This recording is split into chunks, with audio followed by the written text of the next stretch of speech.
Las metas de la edificación. Son cuatro. Hoy, creo yo, vamos a ver las dos primeras. Y están muy ya, entrando en, ¿cómo se puede decir? En el área chica. En tierra derecha. ¿Ya? Cada vez se dan cuenta que empezamos por lo macro, por lo más amplio, y ahora ya estamos como más definiendo las cosas con más detalle. Cosas que son importantes y van a requerir de nuestro compromiso también. Bueno, aquí el compromiso también es individual. Mi responsabilidad es entregarle las herramientas, es la responsabilidad de la iglesia también, enseñar la palabra del Señor, y después ya eso les corresponde a ustedes, de enfrentarse a la palabra y no tan solo con la palabra, sino que por el autor de la palabra, ¿sí? ¿Cierto? Porque lo que yo pueda decir no tiene mucho sustento, no tiene mucha validez, si es que no está dirigida por la palabra del Señor. Eso es lo que nos va a guiar. Bueno, antes de comenzar, antes de inmiscuirme en los detalles de las metas de la edificación, tenemos que entender primero cuál es el costo que tenemos que pagar por el discipulado. ¿Qué es el discipulado? ¿Qué es el discipulado? En sus propias palabras. No me interesa que se aprenda un concepto de memoria, me interesa que lo entienda. ¿Cómo lo podemos definir en sus propias palabras? De acuerdo a lo que obviamente, de acuerdo a lo que hemos aprendido. ¿Qué es el discipulado? La vida cotidiana y simple de un cristiano. Exacto. ¿Sí? Y eso implica, ¿cierto? Implica obviamente que el primer paso, lo primero que vimos es que tenemos que ser salvos, ¿ya? Y después de eso, que todos son lo mismo, recuerden que no podemos separar evangelismo de discipulado porque son una sola cosa, la gran comisión. Pero sí tenemos que entender de que debemos de pagar un costo por el discipulado. No es algo fácil. Miren, acompáñenme a Lucas capítulo 14. Lucas capítulo 14, versículo 25.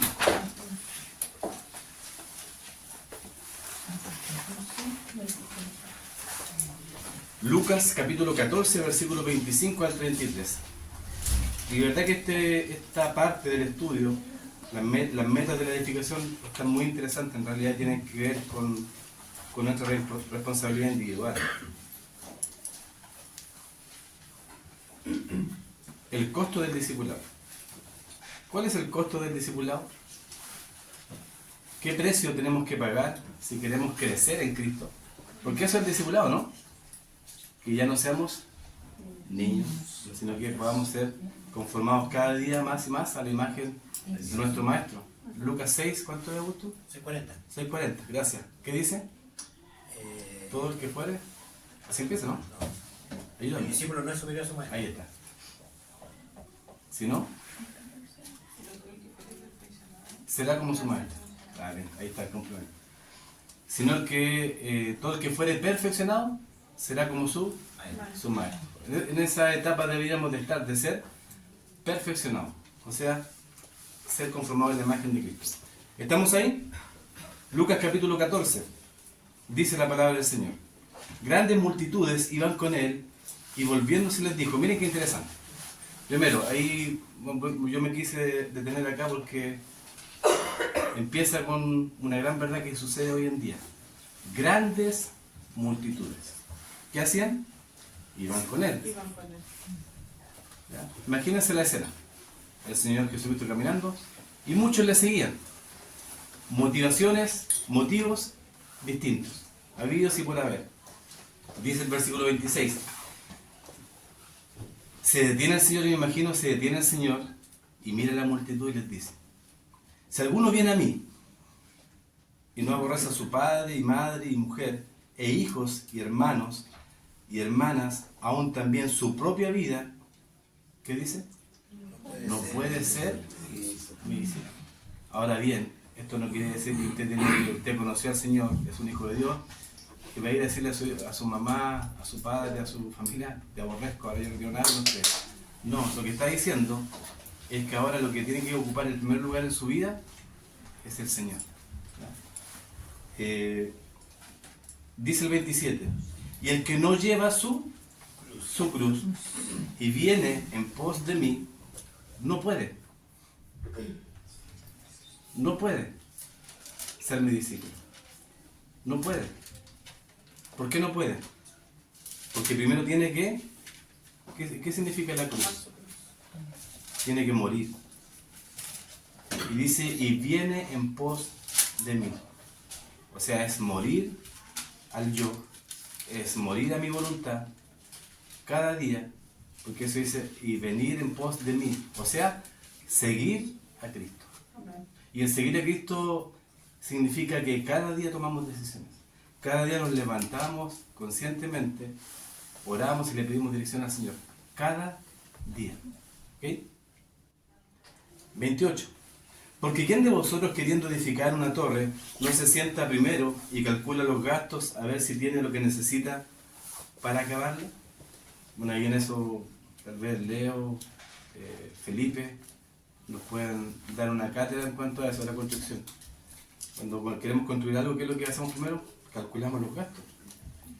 No sea que después que haya puesto el cimiento y no pueda acabarla, todos los que lo vean, comiencen a hacer burla de él, diciendo, este hombre comenzó a edificar y no pudo acabar. ¿O qué rey al marchar a la guerra contra otro rey no se sienta primero y considera si puede hacer frente con 10.000 al que viene contra él con 20.000? Y si no puede, cuando el otro está todavía lejos, lo envía a una embajada y le pide condiciones de paz. Así pues, cualquiera de vosotros que no renuncia a todo lo que posee, no puede ser mi discípulo. Ahora vuelve a repetir esa frase, ¿no? No puede ser mi discípulo. Lamentablemente, para el ser humano las condiciones las pone el Señor. Las condiciones siempre las pone Dios. ¿Qué es lo que ha hecho el hombre a través de los tiempos? Acomodar a su antojo este hermoso libro. Acomodarlo a sus intereses, o a veces enseñar solamente lo que les conviene. No todo el consejo de Dios. Hoy día ser un pastor, ser un predicador que enseñe todo el consejo de Dios, tal vez no es un pastor famoso, ¿cierto? O popular. Se vuelve impopular, ¿cierto? Entonces, siempre piensen esto. Cuando se enseña la palabra del Señor desde este púlpito, lo que usted tiene que entender, que el autor de la palabra es el Señor, es Jehová Dios. Ya.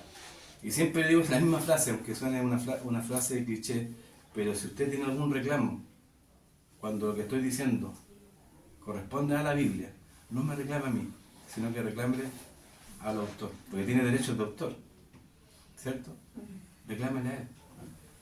Y si no lo acepta es porque ya tiene un problema de no aceptar lo que dice el Señor.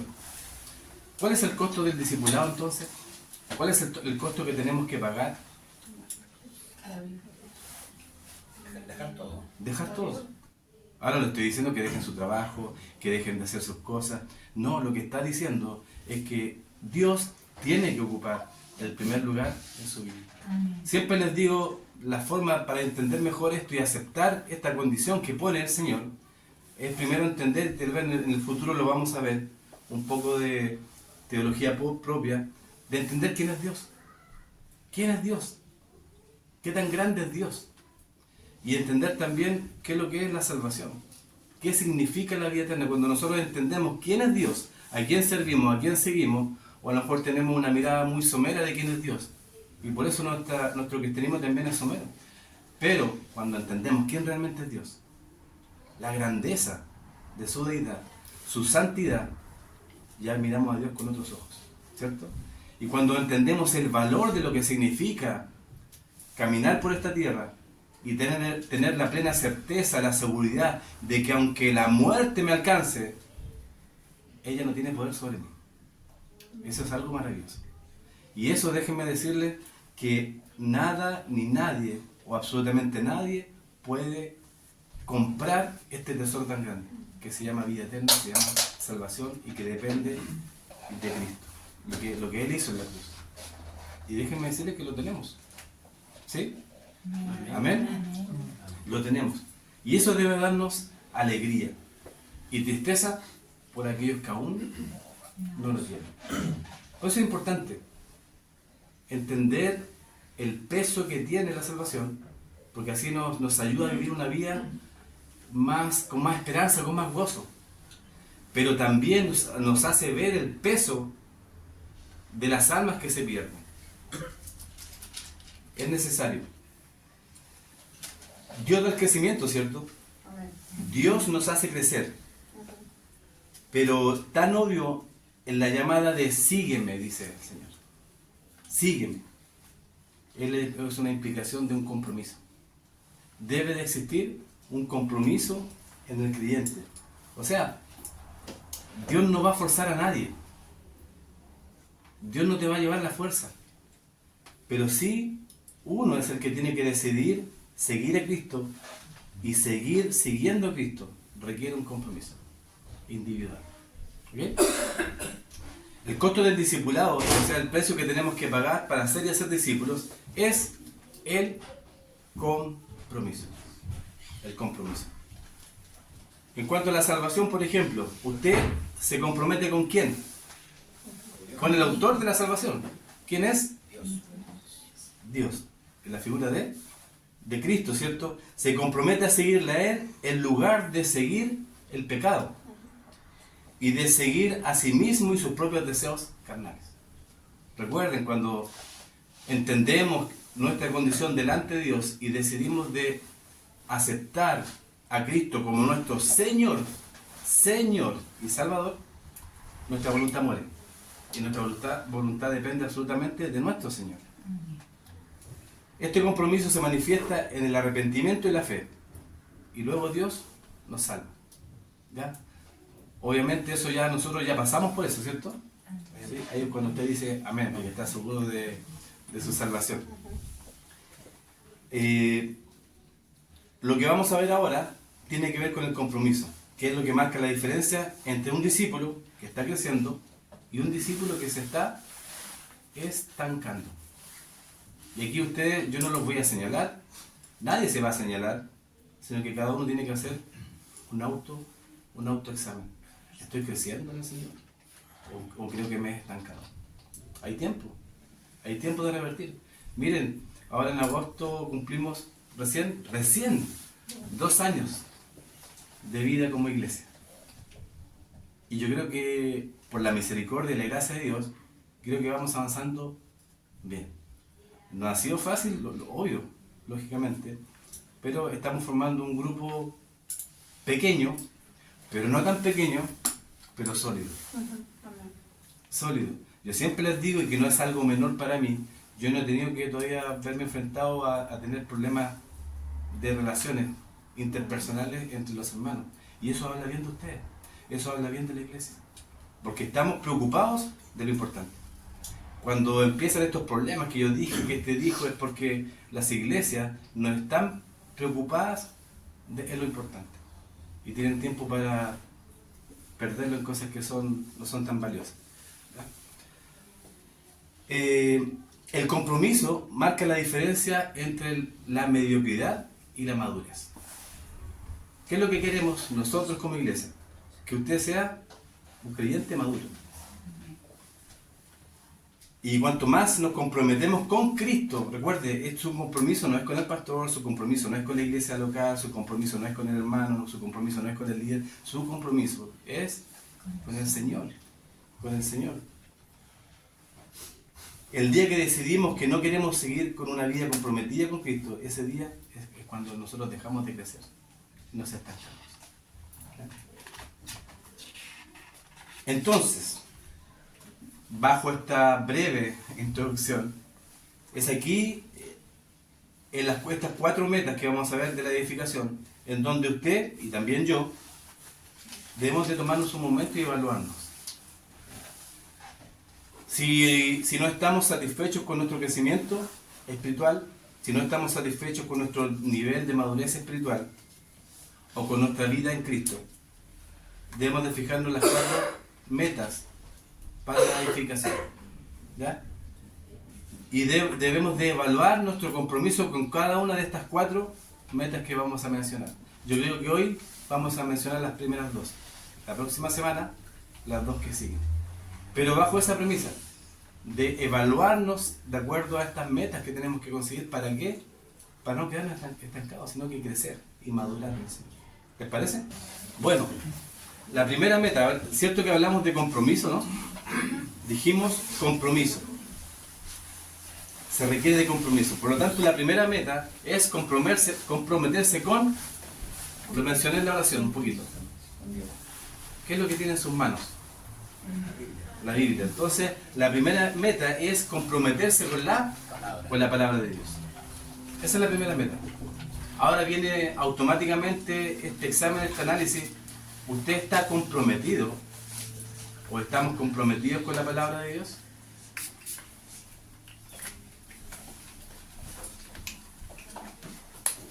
Una pausa. Hola.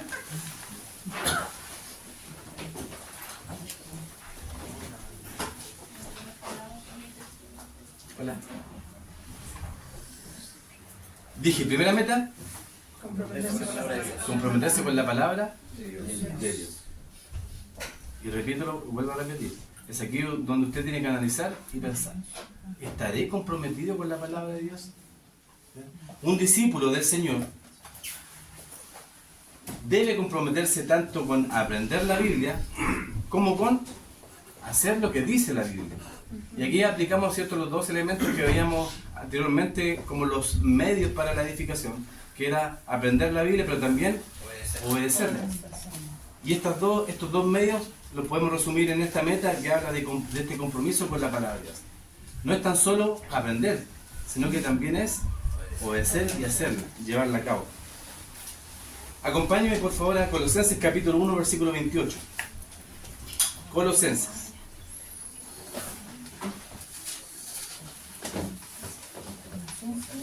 Capítulo 1 y el versículo 28.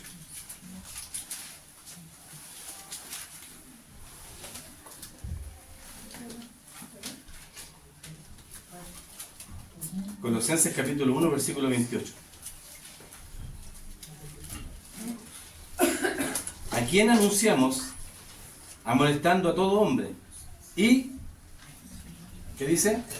Enseñando a todo hombre en toda sabiduría. Acá viene también lo importante. ¿A fin de qué? A fin de presentar perfecto en Cristo Jesús a todo hombre. Por lo tanto, para crecer en Cristo, para que haya edificación en su vida, el discípulo tiene y debe de comprometerse con la palabra de Dios. De aprenderla, y no tan solo aprenderla, sino que hacer lo que dice la palabra del Señor. Y ese compromiso no es tan solo, bueno, partimos con un compromiso individual, pero también tiene que ser un compromiso colectivo de iglesia local. Porque para allá vamos también con la otra meta. Seguir al Señor implica escuchar su palabra y hacerla. Implica aprender la Escritura y aplicar lo que ella nos dice. Acompáñenme a Lucas capítulo 6. Lucas capítulo 6, versículo 46.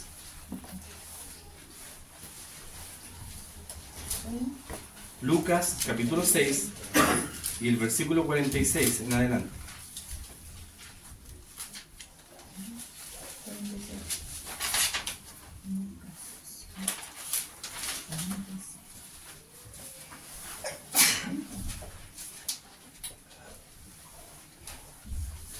¿Qué estamos viendo? ¿Cuál es la primera meta?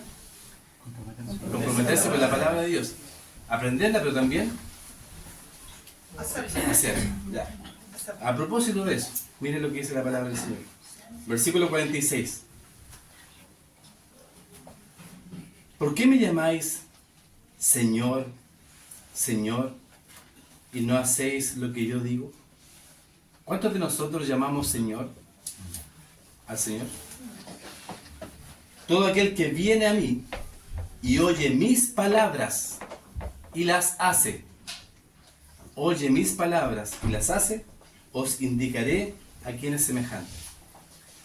Semejante es al hombre que al edificar una casa, cavó y ahondó y puso el fundamento sobre la roca. Y cuando vino una inundación, el río dio con ímpetu contra aquella casa, pero no la pudo mover, porque estaba fundada sobre la roca. Bueno, y un ejemplo muy práctico y claro es lo que pasó en estos días, ¿cierto? ¿Qué pasó con las casas que no están bien cimentadas? Algunas se las llevó el viento. Sí. Así es el hombre que nos funda, que su fundamento no está sobre la roca. Que la roca es Cristo. 49. Más, ahí hace la gran diferencia, más el que oyó y no hizo semejante es al hombre que edificó su casa sobre tierra sin fundamento, contra la cual el río dio con ímpetu y luego cayó, y fue grande la ruina de aquella casa. ¿En qué está edificando su vida? ¿O en qué estamos edificando nuestra vida?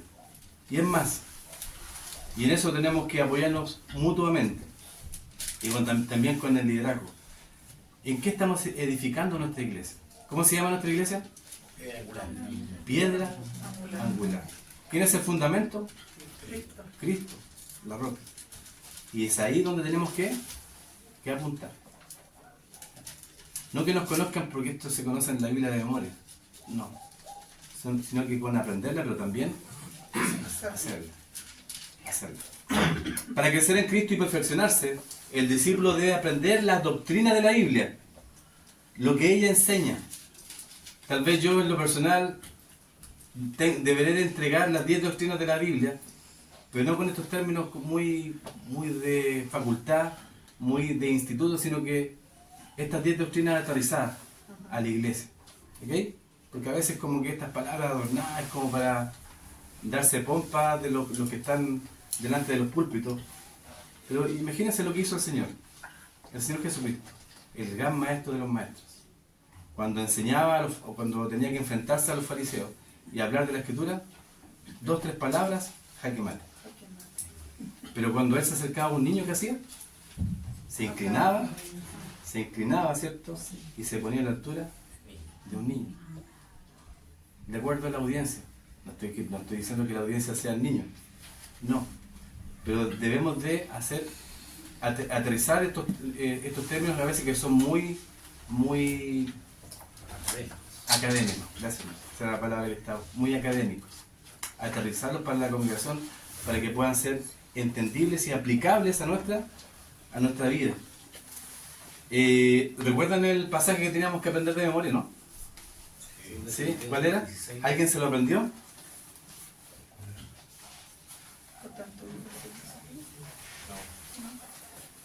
Toda la Escritura es inspirada por Dios, útil para enseñar, para redarguir, para corregir y para ir en justicia, a fin de que el hombre de Dios sea enteramente preparado para toda buena obra.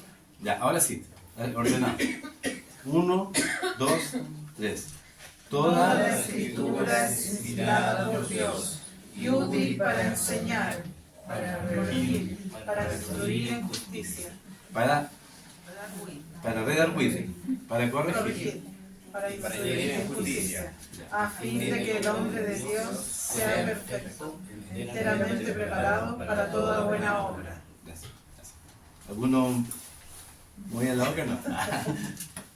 No alcancé a divisar allá a la Gisela con José Luis porque como están con el... Pero se movía así. Bueno, ese es el pasaje que tenemos que aprendernos de memoria, un pasaje muy conocido. Para crecer en Cristo y perfeccionarse, el discípulo debe aprender la doctrina de la Biblia, como dije, ¿cierto?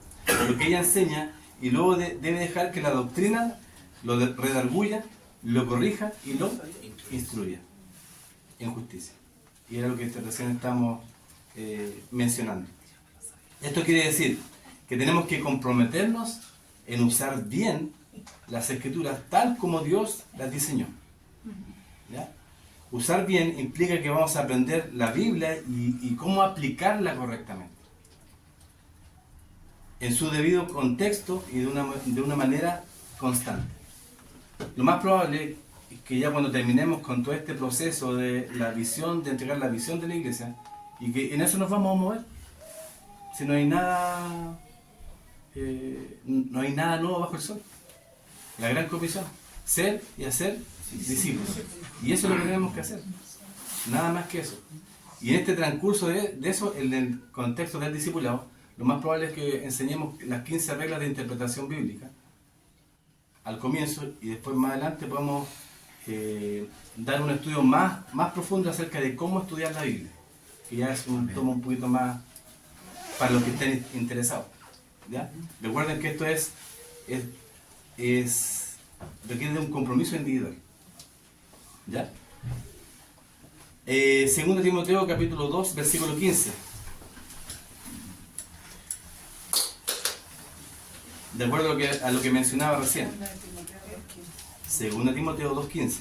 Un versículo antes del versículo de los dos versículos de memoria.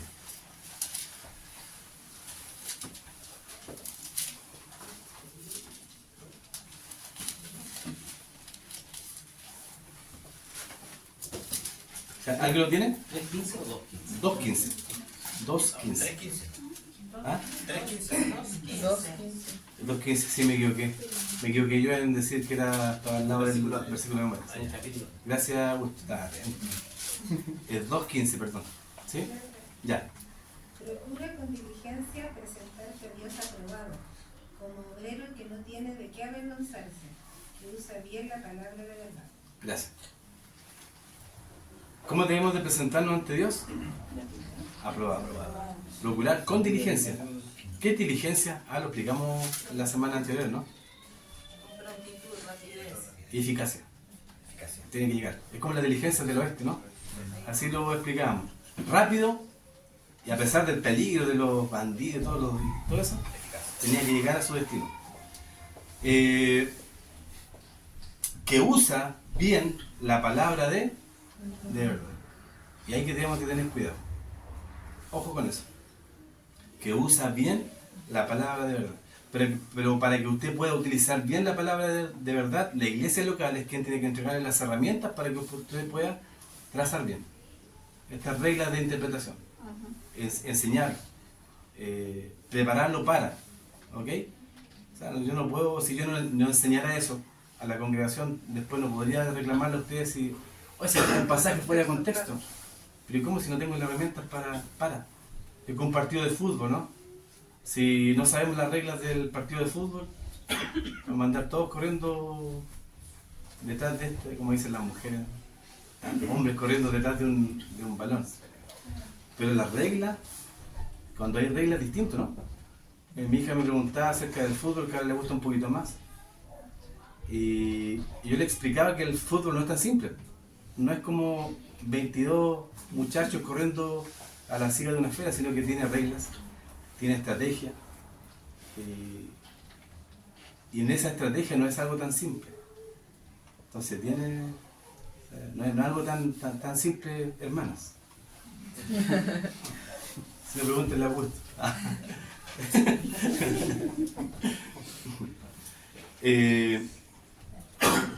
Estamos en la meta que es, no se me vayan. ¿Cuál es la meta que estamos viendo? Comprometerse con la palabra de Dios. Exacto. Y eso implica aprender, y no tan solo aprender, sino que también obedecer a llevarla a cabo. Bien. Y esta meta toca al menos 2 de los 4 medios de la edificación. Medios de la edificación, no los vamos a repetir de nuevo. El conocimiento de la Biblia. ¿Ya? Debemos estar comprometidos con aumentar nuestro conocimiento de las Escrituras siempre. Nunca es suficiente. Nunca es suficiente. No, que ya, como alguien dijo por ahí, es que yo ya lo sé todo, ya me aprendí la Biblia, así que no es necesario. No, la Biblia es un libro que tiene vida. Y cada vez que usted pasa por un pasaje, tal vez vuelva a pasar por el mismo, y pasó la 15ª vez, y de repente, ¡pum!, Dios le habló. Porque es un libro que tiene vida.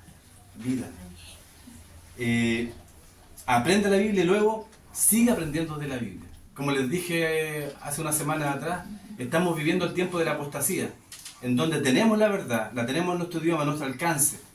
Pero ¿qué es lo que hace el hombre? Va en busca de otras falsas doctrinas. ¿Y qué es lo que hizo el Señor en Primera, Segunda de Reyes en ese tiempo cuando había una apostasía de parte de Israel? Teniendo al Dios verdadero. ¿Qué es lo que hacían? Seguían otras religiones estaban apostatando, adulterando espiritualmente, ¿qué es lo que hizo el Señor? Más profetas, más profetas, más profetas, y más profetas, más mensajes de Dios. Y lo mismo eso hoy en día. En medio de la apostasía, ¿qué es lo que tenemos que hacer? Biblia. Y si falta Biblia, más Biblia. Si a usted le aburre la Biblia, más Biblia. Entonces, ¿lo que vamos a hacer? Mucha Biblia. Bueno, más Biblia. Para eso estamos. Bueno, y si le aburre la Biblia, algo está mal, ¿no? Algo debe de estar mal. La obediencia a la Biblia, no tan solo los conocimientos, sino que también la obediencia. Sin comprometerse con la palabra de Dios, el discípulo no crecerá. ¿Tenemos que crecer? ¿Tenemos que madurar espiritualmente? Sí. Ese debe ser nuestro norte, ahora que ya somos salvos. Pero para eso se requiere de un compromiso. El primer compromiso debe ser con la palabra de Dios. Miren, hermano, hoy en día es tan fácil. Es tan fácil. Usted tiene la Biblia en su mano. La tiene en audio. La tiene en su idioma. La tiene en muchas versiones. Muchas versiones. Hay mucha literatura cristiana muy buena, de buenos autores. Pero si usted no pasa tiempo en la escritura, va a leer un libro de cualquier autor humano y se puede desviar, se puede deslizar, como dice el rey. Por eso es importante que el primer libro que usted ame y pase tiempo sea la palabra de Dios. Porque eso le va a ayudar a usted a discernir si es que un libro, que el autor no es Dios, los libros no son inspirados, pueda discernir si es que ese libro está en una buena dirección o no. No es malo leer libros. Es bueno, yo tengo en PDF muchos libros. ¿Qué es lo que hago? Un principio que alguien me enseñó por ahí, escudriñarlo todo, retener lo bueno. Pero lo que retengo es de acuerdo a lo que dice la palabra del Señor. Ahora bien, si usted no pasa tiempo en la escritura, mejor no vaya a un libro. Primero pase tiempo en la Biblia y después vaya a los libros. Si queremos seguir creciendo, tenemos que comprometernos cada vez más con la Biblia. Esta es una de las razones por las que necesitamos, y esto va a sonar como medio egocéntrico, ¿no? Más iglesias como nosotros. Ahí cuando usted dice, amén. ¿Cómo? Una iglesia pequeña ahora, ni tan pequeña, pero buena. ¿En qué sentido? En que se predica una sana doctrina. Y lo que yo he visto hasta el momento, y cuando no sea así, yo se lo voy a decir desde acá, he visto que se está cumpliendo el objetivo. He visto que se está dando el crecimiento. He visto que las vidas están siendo transformadas. He visto que su meta, su dirección, su mirada está puesta en la visión de la iglesia y no en las cosas que nos quitan tiempo de avanzar. Somos una iglesia sana, una iglesia verdadera, una iglesia transparente, sin apariencia, una iglesia no religiosa, no religiosa. Yo, si usted no puede venir a la iglesia, es un tema suyo con el Señor. Yo no voy a imponer reglas o legalismo o imponer reglas que no están en la Escritura. Mi responsabilidad acá adelante es enseñarle lo que dice la Biblia, y de ahí usted ve lo que hace con la enseñanza o no. Y si usted necesita de mi ayuda, obviamente yo estaré dispuesto a ayudarlo. Amén. Pero yo siempre le digo una cosa a los hermanos. Bueno, ya el próximo año que viene ya moléstenme todo lo que quieran. Voy a tener todo el tiempo del mundo, así que voy a estar más desocupado. Pero para mí no es una molestia, al contrario. Si usted me llama y usted necesita de que hablemos, de que oremos, yo no tengo ningún problema en ir y ayudar. ¿Ok? Porque entiendo que esa es mi labor, porque entiendo que esa es mi tarea. Pero nunca voy a ir a su casa si usted no me ha invitado. Nunca me voy a inmiscuir en sus problemas familiares, íntimos, si usted no me lo permite. En eso debo ser muy cuidadosos y responsables. Pero sí en esto tenemos que apoyarnos y eso cuando yo les digo ser iglesia de verdad. ¿Todos tenemos problemas? Amén. Amén. ¿Todos luchamos? Amén. Sí. ¿Todos luchamos con el pecado? Amén. Así es. Por lo tanto, cuando hablo de apariencias, es decir, como tener apariencia de cristiano, no, si la vida cristiana es difícil. Pero es aquí, hermanos, en este lugar, en este cuerpo, en donde nosotros tenemos que ayudarnos los unos a los otros. Amén. Y es ahí cuando somos iglesias de verdad. Cuando un hermano se siente, los demás hermanos se sienten. Si el pastor se le olvidó algo, usted va y le llama al hermano, o me dice, no sé. Pero también la responsabilidad debe ser de todos. ¿Okay? Y gracias a Dios es lo que he visto hasta el momento. Así que yo, en lo personal, estoy tranquilo, pero velando.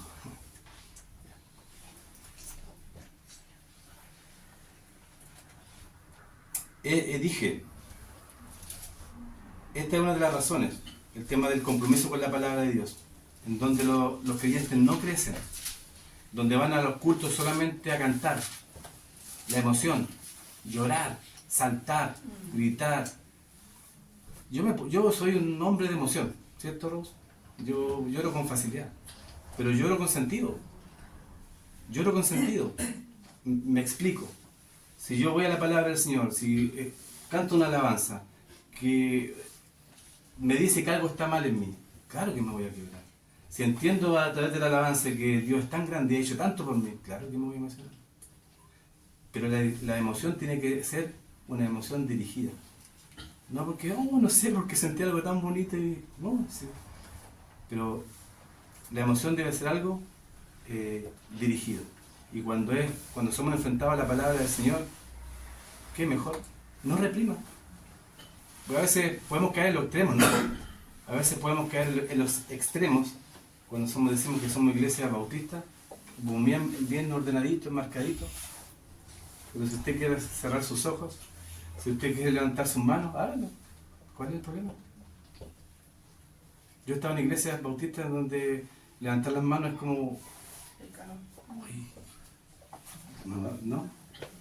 Si usted, dice la Biblia, levantando manos santas, si usted quiere levantar sus manos, cerrar sus ojos y orarle al Señor, y si quiere llorar, hágalo. Este es el lugar donde usted tiene que hacerlo. ¿Dónde no? Este es el lugar donde tenemos que esperar a venir cada domingo y derramarnos delante del Señor, cantándole al Señor, entregándole nuestras cargas. Porque si lloras, tú no vas a llorar solo, porque está tu hermano al lado que te va a abrazar, que va a tomar tu mano y te va a alentar. Para eso es la iglesia local. Para eso es el cuerpo de Cristo, hermano, no es para otra cosa. Y si podemos, y en el camino podemos compartir, si en el camino podemos almorzar juntos, bienvenido sea. Pero el propósito fundamental es ese. Fundamental es ese. ¿Amén? Amén. Miren, hoy en día en muchas iglesias, y esto lo digo con tristeza, no es como para decir nosotros somos nunca y nunca, hermano. Y créanme que si usted algún día dice eso, yo lo voy a disciplinar. Hoy en día hay muchas iglesias que están muertas. Y si en alguna medida, por la gracia de Dios, nosotros vamos caminando bien, no tenemos que mirar con desprecio a otros, sino que tenemos que mirarlos con humildad y con tristeza. Hoy en día hay muchas iglesias que están muriendo. En Estados Unidos hay muchas iglesias, tremendos edificios, que nosotros, con estacionamiento y tremendos terrenos, con solo ancianos y iglesias vacías. Hay iglesias que están muriendo. Muchas iglesias tradicionales se murieron por su enfoque en mantener los programas. Y están más comprometidos con el mantenimiento de la iglesia, que es la misión. ¿Hay cosas que son importantes dentro de la iglesia? Claro que sí. De lo administrativo, debemos de pintar el templo, debemos hacer esto, debemos hacer actividades, sí, pero ese no es el foco. El foco es la misión. Y eso nunca tenemos que perderlo. ¿Ya?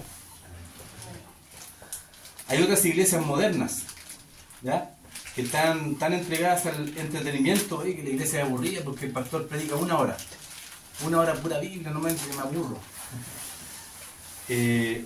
Hay iglesias modernas que están entregadas al entretenimiento, que jamás van a enseñar la Biblia como deben. Una iglesia, como un eslogan por ahí, una iglesia para usted, a su molde. Suena bonito, ¿no? Pero no es bíblico. Una iglesia debe ser conformada a lo que dice la palabra del Señor. Y el cristiano también debe ser conformado a la imagen de Cristo. ¿Se dan cuenta cómo es el orgullo del hombre? Prefieren servicios que parecen como conciertos de rock o teatro, prefieren mensajes de autoayuda, positivismo, repitan conmigo, y no una predicación expositiva, donde a veces solamente el pastor o el predicador menciona solamente un versículo y después solamente es historia y mensaje positivo. Necesitamos congregaciones de creyentes comprometidos. Necesitamos que nuestra iglesia sea una iglesia comprometida. Comprometida con la palabra del Señor. Con aprender y hacer intencionalmente lo que la Biblia dice. Necesitamos iglesias sencillas. Sencillas, simples, que estén entregadas a la misión sencilla que Dios nos ha dado. Somos una iglesia sencilla. Amén. Amén. Iglesias sencillas que estén comprometidas con la misión que Dios nos ha dado, la de ser y hacer discípulos. Ser y hacer discípulos. Esa es nuestra misión. Y no hay más. Y en eso tenemos que movernos toda nuestra vida. Y esto nos lleva a la siguiente meta. ¿Alcanzamos? Puede ser. ¿Sí? Oh, tenemos tiempo, ¿no? Sí. Primera meta. Comprometerse con la palabra de Dios. Y eso implica aprenderla, pero también hacerla. Meta número 2. Antes de eso, que es importante. Yo no voy tan rápido, ¿sí? Lo importante es que meditemos en esto. Recuerden lo que dije en la breve introducción que di. ¿Qué es lo que dije? Analice el costo del discipulado. Analice su vida en cuanto a estas 4 metas, que vamos recién en la primera. Ahora, ¿cuál sería la pregunta que debiéramos de hacernos? ¿Qué tanto estoy comprometido con la palabra de Dios? ¿Y ahí está en silencio? Puede decir sí, no. ¿Me estoy estancando? ¿Estoy creciendo? Y esa respuesta la tiene usted. La siguiente meta, segunda meta, segundo compromiso. Primero con la palabra de Dios, segundo con la iglesia local. ¿Ya? Tal vez vamos a mencionar algunas cosas nada más para no ir tan apurados y vamos a terminar acá, vamos a quedar acá. En otros días, durante la época de la iglesia, en este periodo de la gracia, Dios ha establecido la iglesia local como la estructura a través de la cual Él cumplirá su plan y su propósito. ¿A través de qué estructura Dios cumplirá su plan y su propósito? A través de la iglesia local. Por lo tanto, quienes dicen que pueden vivir una vida cristiana sin estar comprometidos e inmersos dentro de una iglesia local, están completa y absolutamente equivocados. Miren, hay un mal que dejó la pandemia. No sé si será así o no, pero muchos se conectan solo por Zoom, por internet. Y no es malo, pero no es lo óptimo. O sea, imagínense un cristiano que solamente online. ¿Cómo comparte con otros? ¿Cómo aplica lo que la Biblia dice? ¿Cómo aplica el amarse los unos a los otros? ¿Cómo se aplica la disciplina en la iglesia local? La exhortación. Entonces hay muchas cosas que no se pueden dar si usted no está inmerso dentro de una iglesia local. 1 Timoteo capítulo 3. 1 Timoteo capítulo 3, versículos 14 y 15.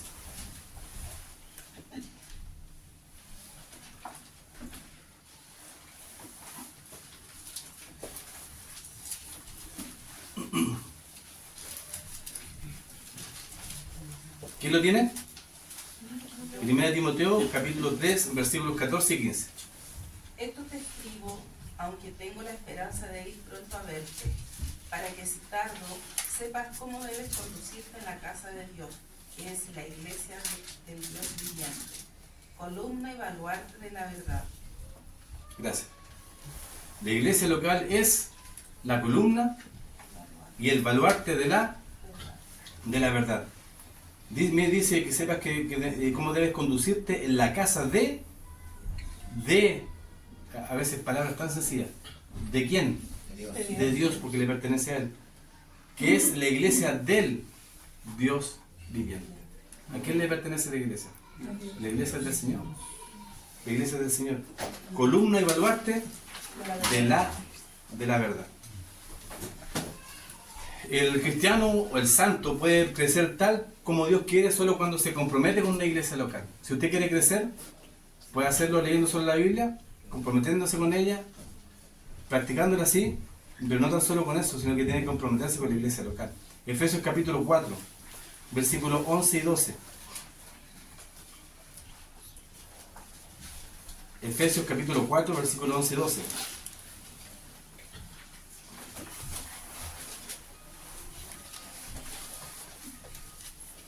Y hasta acá vamos a llegar por hoy. Efesios capítulo 4, versículos 11 y 12. 11 y 12. Y él mismo constituyó. ¿Quién? Dios.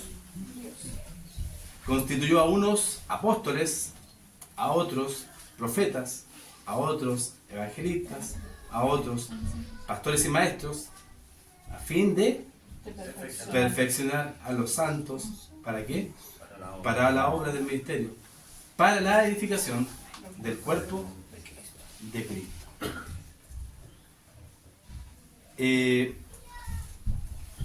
Todos a quienes constituyó el Señor deben de estar dentro de la estructura del liderazgo que Dios estableció dentro de la iglesia local. ¿Y para qué? Para la edificación del cuerpo de Cristo. O sea, para beneficio de la iglesia. Para crecer tal como Él quiere que nosotros crezcamos y podamos madurar. ¿Ya? Además, en la iglesia local nos identificamos con Cristo. Acuérdense, identificación con Cristo, ¿qué es lo que era? Un medio para la edificación. Nos identificamos con Él inicialmente a través del bautismo. ¿Cierto? O sea, ¿qué es lo que es el bautismo? Es un medio para la salvación, ¿cierto? No. Ah, bien. Bien. Ahí está. No. Es una declaración pública de nuestra nueva vida de sumisión y obediencia a Cristo. ¿Ya? No es para la salvación. Pero sí es necesario. Miren, vamos uniendo los cabos. Vamos uniendo todo lo que hemos estado aprendiendo. Primera meta, ¿cuál es? Ya me retiro. Comprometerse con la palabra de Dios. Comprometerse con la palabra de Dios y Comprometerse con la obedecer. Cuando usted estudia la palabra del Señor y usted pasa por la lección o en el discipulado, pasa por la lección del bautismo y usted no se ha bautizado, ¿qué es lo que inmediatamente debiera hacer si usted es obediente a la palabra de Dios? Quiero bautizarme. ¿Se da cuenta? Si hay algo más que está mal en su vida, de acuerdo a la palabra del Señor, y usted lo entiende, ¿qué debe hacer? Corregir. Exacto. Después del bautismo, ¿cierto? Nos identificamos con Él cada vez que celebramos la cena del Señor, que es lo que vamos a hacer ahora. O sea, otra declaración pública de que estamos bien en nuestro andar con el Señor. ¿Ya? O sea, cuando tomamos la cena del Señor, es analizar nuestra vida y decir, ¿estoy bien o estoy mal?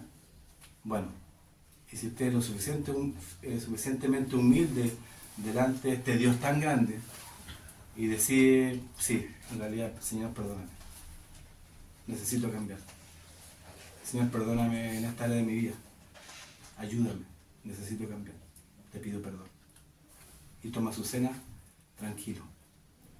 Pero si todavía no se somete, no la tome, por el que dirán.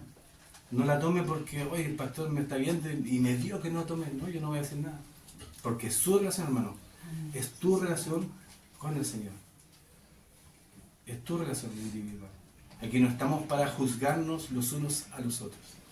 Al contrario, estamos para amarnos y ayudarnos los unos a los otros. ¿Ok?